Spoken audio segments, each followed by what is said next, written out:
Laurent Barra, vous êtes heureux d'être français ce matin? Oui, Anne Romanoff, je suis fier d'être français. Français, comment ne pas l'être après cette magnifique victoire de la Française Barbara Pravi à l'Eurovision. Alors, je sais ce que vous allez me dire. Attention, Laurent, il faut respecter la présomption d'innocence du chanteur italien qui n'est pour le moment que soupçonné d'avoir consommé de la drogue en direct devant des millions de téléspectateurs. Surtout qu'après avoir revu les images, c'est pas si évident que ça. Quand le journaliste lui demande s'il est en train de sniffer de la cocaïne devant les caméras, le rocker a eu cette réponse, pas si logique que ça finalement.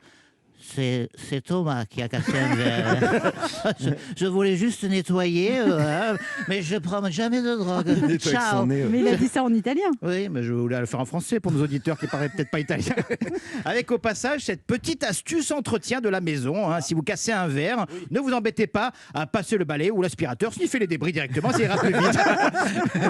C'est quand même incroyable. En tout cas, quoi qu'il en soit, la France est fière de la performance de Barbara Pravi, qui a d'ailleurs reçu un tweet de félicitations d'Emmanuel Macron. Qu'est-ce qu'il est proche de la jeunesse, c'est fou, notre président. Alors, je crois même que c'est le seul président de la 5e République qui doit être titulaire du BAFA, tellement il est pédagogue. Vous en connaissez beaucoup, vous, des présidents de la République qui, malgré un planning ultra chargé, entre une pandémie mondiale et une crise sociale, prennent le temps d'organiser une partie de... Comment ça s'appelle ce jeu-là?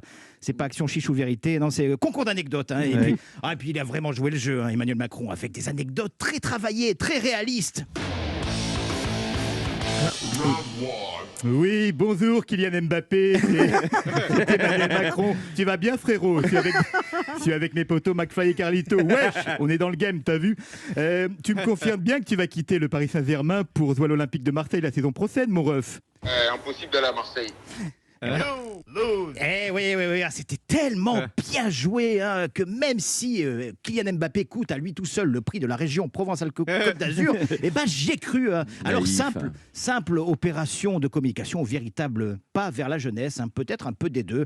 En tout cas, la partie s'est terminée par un match nul, 4-4, passionnant, avec 2 gages à la clé. Un pour Emmanuel Macron qui, le soir de son discours du 14 juillet, devra placer sur son bureau, vous avez vu ça, un portrait de McFly et Carlito. C'est fou comment on s'amuse quand on est jeune quand même.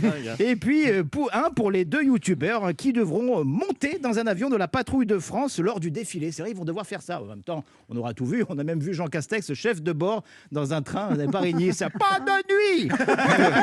C'est l'heure de se coucher de la part de la SNCF. Mon Dieu, vous le sentez, ce doux parfum de la campagne présidentielle 2022.